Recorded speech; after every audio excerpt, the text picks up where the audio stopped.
Reporte minero y energético.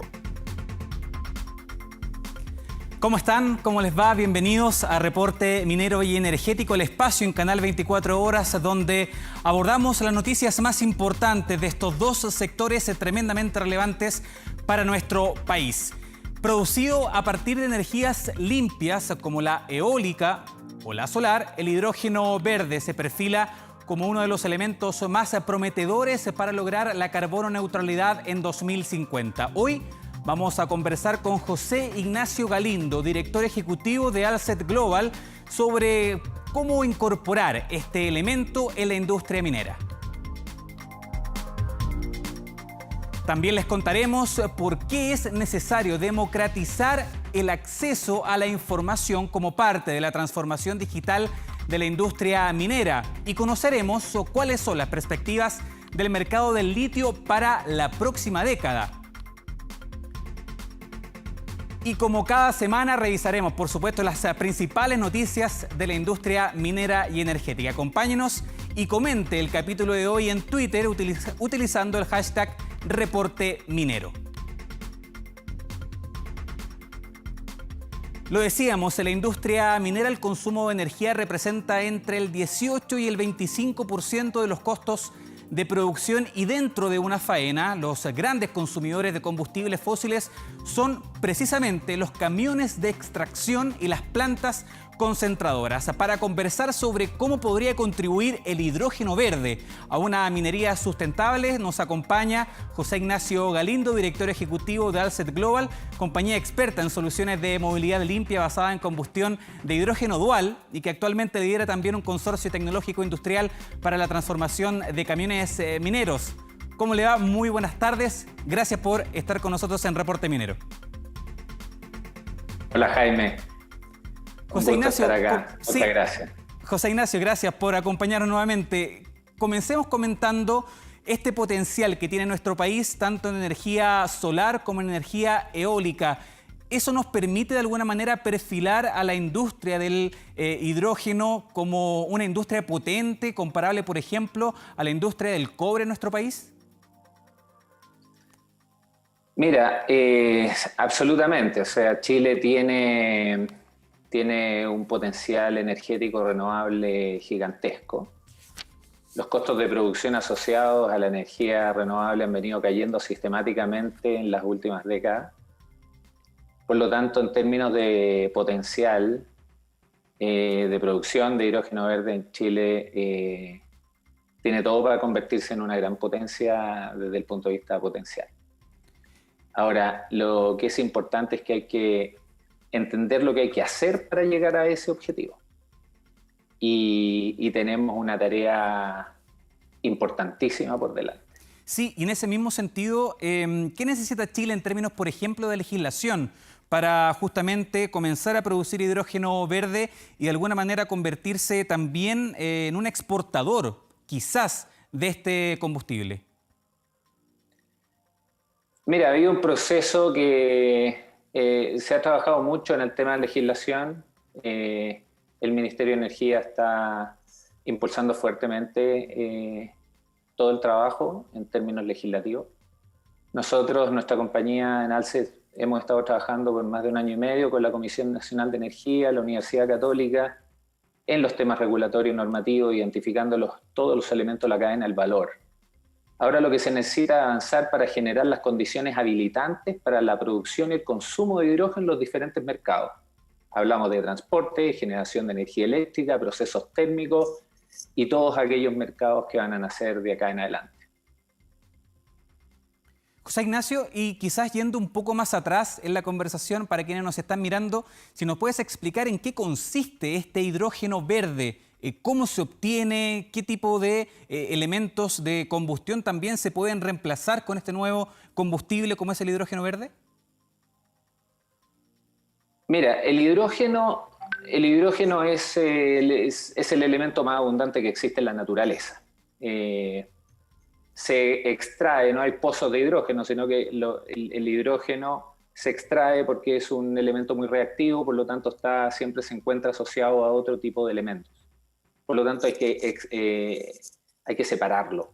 Y eso se hace a través de procesos industriales, y estos procesos industriales justamente son en direcciones opuestas en términos de costo con la industria de extracción. Entonces, acá, mientras más producimos, generamos mayores economías de escala, más competitivo se hace el hidrógeno. En cambio, por ejemplo, la extracción de hidrocarburos, mientras más producimos, más profundo tenemos que ir, entonces los costos suben. Por supuesto que hay un tema ahí también muy relevante, todo el tema de emisiones, obviamente. Exacto. Ahora, yo creo que aquí creo que es importante mencionar un aspecto que es bien relevante, porque nosotros estamos hoy día, de hecho esto es lo que está pasando a nivel mundial, ¿no? Hay una revolución energética a nivel mundial, lo que nos está llevando a una nueva era industrial. Y por las características actuales de los sistemas económicos y de producción, este cambio requiere necesariamente de procesos y tecnologías de transición. Es fundamental entender estos procesos y es fundamental entender qué son las tecnologías de transición. Las tecnologías de transición son aquellas tecnologías que permiten un escalamiento rápido hacia el nuevo sistema, pero que al mismo tiempo permiten conservar las ventajas del sistema actual. Esto es crítico, porque solo se va a lograr una transición total cuando el sistema de transición es capaz de entregar valor con un nivel de confiabilidad igual o superior al sistema actual. La tecnología que nosotros hemos desarrollado, la tecnología ALSET, nosotros la hemos desarrollado desde el 2007 en Austria, y es la tecnología de transición más avanzada que existe en el mundo en esto. Fue diseñada y creada con el propósito específico de canalizar el proceso de cambio hacia una economía sustentable basada en energías renovables y hidrógeno. Por lo tanto, estos son aspectos muy críticos y por eso que esto es lo que estamos haciendo hoy día en Chile. Claro. Y en ese sentido, ¿el hidrógeno verde podría de alguna manera abastecer los requerimientos de energía en nuestro país en distintos ámbitos, tanto en automóviles como en otros elementos? Sí, el hidrógeno, mira, el hidrógeno tiene, primero es una industria muy, muy grande en el mundo, se producen más de 50 millones de toneladas de hidrógeno, pero por lo tanto tiene procesos totalmente desarrollados de forma industrial. El tema acá es que el hidrógeno principalmente hoy día se produce de fuentes no renovables. Y ha crecido y se ha desarrollado como un apéndice en parte de la industria petrolera. Okay. Ahora, el hidrógeno como tal, hoy día es un gas industrial, porque el hidrógeno tiene características químicas fantásticas, por lo tanto, es utilizado enormemente a nivel de todo el mundo en procesos de químicos. Ahora, lo que está pasando hoy día es que el hidrógeno está tomando una relevancia distinta hoy día porque como las tecnologías han avanzado de una forma increíble en lo solar, en la producción de energía renovable, ha permitido que las energías renovables hoy día sean competitivas con los combustibles fósiles. Entonces esto hace que el hidrógeno podamos explotar una de sus más grandes cualidades, que no solamente los aspectos químicos, sino que la gran densidad gravimétrica que tiene el hidrógeno. El hidrógeno es el elemento con mayor densidad gravimétrica de todos los elementos conocidos en el planeta. ¿Y eso qué significa? Eso significa, por ejemplo, que en términos de peso, un kilo, por ejemplo, un kilo de litio, tú puedes almacenar en un kilo de litio 200 watt-hora de energía. En un kilo de diésel puedes almacenar 13.000 watt-hora de energía. Y en un kilo de hidrógeno puedes almacenar 33.000 watt-horas de energía. Se triplica, o sea, más que se triplica, claro. Exactamente. Y eso es una característica tremenda porque los procesos o sea, la energía renovable requiere de procesos de almacenaje de energía. Y estamos en este proceso de transición tremendo que está viviendo el planeta hacia las energías renovables y eso requiere de una capacidad de almacenaje enorme. Y el único sistema capaz de proveer esa capacidad es el hidrógeno. Ahora, esta capacidad de almacenaje del hidrógeno es que el hidrógeno pasa a ser un combustible. Exacto. Y como combustible, entonces tiene múltiples usos. De hecho, puede aplicarse a toda la cadena donde aplicamos combustibles hoy día. Y aquí es donde, por eso que las tecnologías de transición acá y la combustión interna juegan un papel fundamental. Porque hoy día la combustión interna es lo que mueve el planeta hoy día. O sea, hoy día el planeta tiene una capacidad de producción de más de 200 millones de motores de combustión interna al año. Sí, José Ignacio, en ese sentido, para ir cerrando, sí. te quiero preguntar, porque sabemos, lo decíamos en la introducción, que los camiones mineros, por ejemplo, son los que más consumen combustible fósil. Si se transformaran los camiones para utilizar hidrógeno verde como combustible, ¿es suficiente para entregar una demanda importante, para tener de alguna manera el requerimiento de hidrógeno verde? ¿Se podría utilizar en otros procesos, en otras etapas mineras, el hidrógeno verde como combustible? Absolutamente. Hay muchos procesos mineros en los cuales se puede ocupar el hidrógeno.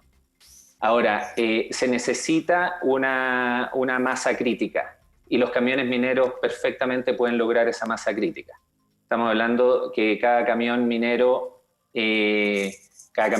consume alrededor de 3.500 litros de diésel por día y se puede reemplazar entre el 70 y el 80% de este combustible sin modificar absolutamente nada en el camión ni el proceso minero. Por lo tanto, y tenemos más de 1.500 camiones operativos en Chile, por lo tanto, es una fuente de demanda de combustible que va a permitir generar el mínimo económico que permite que el hidrógeno despegue en el país. Perfecto. José Ignacio Galindo, director ejecutivo de Alset Global, muchas gracias por esta conversación con Reporte Minero y Energético.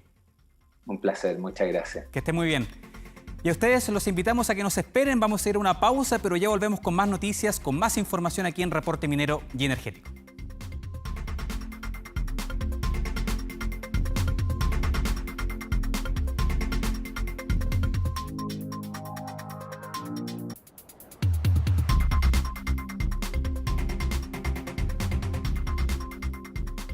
La industria minera genera grandes cantidades de datos, pero estos son manejados en sigilo. Cada proceso o proveedor es dueño de su información y no la comparte. De cara al proceso de transformación digital que persigue la industria para mejorar sus indicadores de competitividad, fomentar el acceso a esa información, permitiría optimizar procesos y facilitaría la toma de decisiones. La industria minera se ha embarcado en un proceso de transformación digital para mejorar índices de competitividad y lograr la sustentabilidad del negocio, pero no es suficiente con implementar nuevas tecnologías. La democratización de la información se ha convertido en una condición clave para la industria. Hoy se dice que el dato es el nuevo oro de las organizaciones y es el capital único de las empresas. En el proceso de digitalización, el que esté enfocado en el dato es clave, el que este dato te aporte a tener ventajas competitivas, a optimizar costos, a mejorar procesos de decisión. No importa cuál es el proveedor, no importa cuál es el que genere esa información, lo importante es que esa información esté disponible para el negocio, y no solamente para el negocio como minería en general, sino que las distintas aristas del negocio. Un ejecutivo necesita ver la información de una manera, un planificador de producción necesita ver la información de otra manera, y eso es lo que hablamos con democratizar la información. Al día de hoy, toda esta información la encontramos en silos. ¿Qué significa esto? Que cada proceso es dueño de su información, o algún proveedor es dueño de su información, etc. Entonces, no es compartida. Es muy difícil lograr eso. Democratizar la información hoy día nos permite tener una visión integral de la cadena de valor, nos permite pensar en un proceso en línea más cercano al tiempo real y por lo tanto nos permite controlar los procesos. Hacer la data accesible pasa por el desarrollo de sistemas interoperables. ¿Pero cómo lograrlo? Esto se basa en dos grandes aristas. Uno, trabajar de una manera más de industria en desarrollar estándares. La verdad es que tener estándares lo que te permite es el acceso. Entonces uno dice, el estándar para enviar este tipo de informaciones es tal cual y tal, y viene definido de tal y tal manera, y eso te permite que la industria ya venga como un plugin, venga como un enchufe predeterminado para obtener la información. La implementación de sistemas interoperables evitaría la obsolescencia de las empresas, haciéndolas más escalables y competitivas, pero también fomentaría la inclusión de nuevos roles dentro de la industria. La minería 4.0 va a requerir de una retransformación de muchas incluso de las carreras que hoy día vemos tradicionalmente, ¿ya? Por ejemplo, los mineros, que para mí son obviamente el core del negocio, tienen que ser capaces de interpretar la información, y para hacer ese tipo profesional efectivamente hay que darle los skills, ciencia de datos. En la industria minera va a pasar algo raro, porque no van a ser los típicos roles tradicionales a los que estamos acostumbrados, sino que van a aparecer, por ejemplo, desarrolladores de software, especialistas en Big Data, en Machine Learning, técnicos, ¿cierto?, computación, matemáticos, incluso diseñadores que tengan que ver con equipos multidisciplinarios. Y lo que veo es una renovación de esta fuerza de trabajo, de estos puestos. Debemos transformar las capacidades, debemos pensar en colaboración, en trabajo en equipo, en agilidad.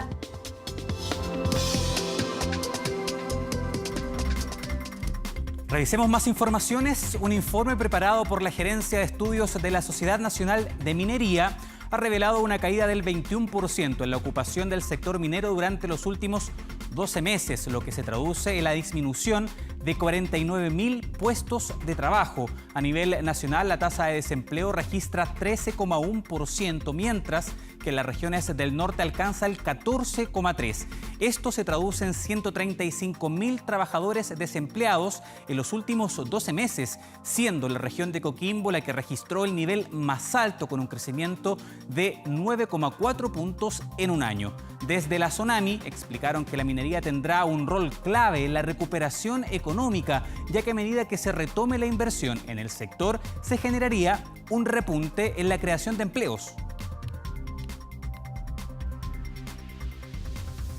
El Banco Central dio a conocer las cifras de índice mensual de actividad económica correspondiente al mes de julio. Este se contrajo un 10,7% en comparación al año anterior. Si bien estas cifras son negativas para la economía chilena, el ministro de Hacienda, Ignacio Briones, señaló que este resultado es más optimista de lo proyectado. Esto bajo el contexto de emergencia sanitaria que atraviesa el país. Uno de los factores claves para estos indicadores que tuvieran un impacto menor de lo esperado es la continuidad operacional de la industria minera. El IMASEC minero registró un crecimiento de 1,4%. Además, sus expectativas mineras registraron un alza del 20% en comparación al mismo periodo de 2019. El abogado Iván Cheuquelaf asumió como nuevo subsecretario de Minería, reemplazando a Ricardo Irarrázaval, quien renunció por motivos personales luego de ejercer el cargo por un poco más de un año y medio. Anteriormente, Cheuquelaf se desempeñó como jefe de la División de Desarrollo de Proyectos del Ministerio de Energía y como jefe de la División de Desarrollo Sostenible en el Ministerio de Minería. También formó parte de la división jurídica del Ministerio de la Secretaría General de la Presidencia y fue asesor jurídico de la Corporación Nacional de Desarrollo Indígena. Hasta en 8 meses se podría retrasarse la campaña de perforación planificada por los Andes Cooper en el proyecto Vizcachitas, ubicado en la región de Valparaíso. Esto luego de que la Corte de Apelaciones instruyera al Servicio de Evaluación Ambiental a realizar una consulta pública antes de finalizar el proceso de evaluación del permiso ambiental anunciado en abril.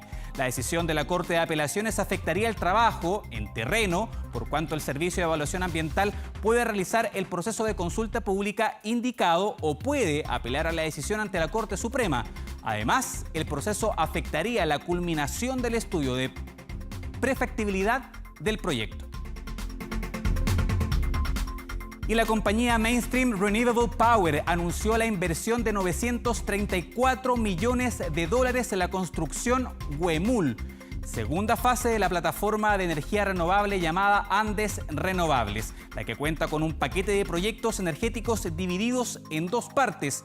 El financiamiento, que fue concretado por un consorcio conformado por 5 bancos extranjeros y un banco chileno, representa uno de los mayores montos aportados a energías renovables durante este año en el continente.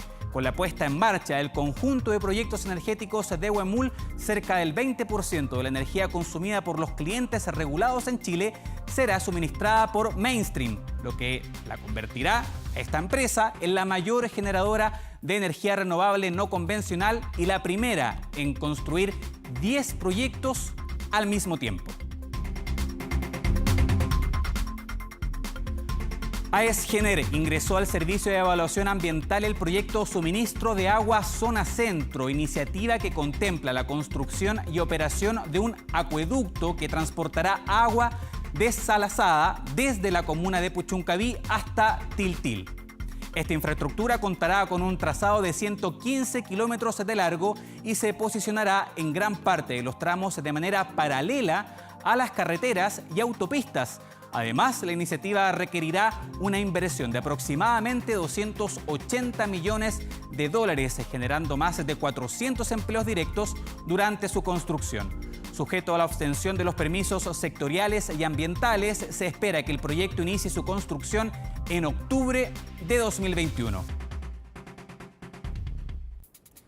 Por supuesto, les agradecemos habernos acompañado en este nuevo capítulo de Reporte Minero y Energético. La invitación, como siempre, es a que pueda entregarnos sus dudas, sus consultas, sus sugerencias en el Twitter con el hashtag Reporte Minero, y también, por supuesto, la invitación es a que nos siga acompañando en las próximas ediciones aquí en Canal 24 Horas. Que estén muy bien.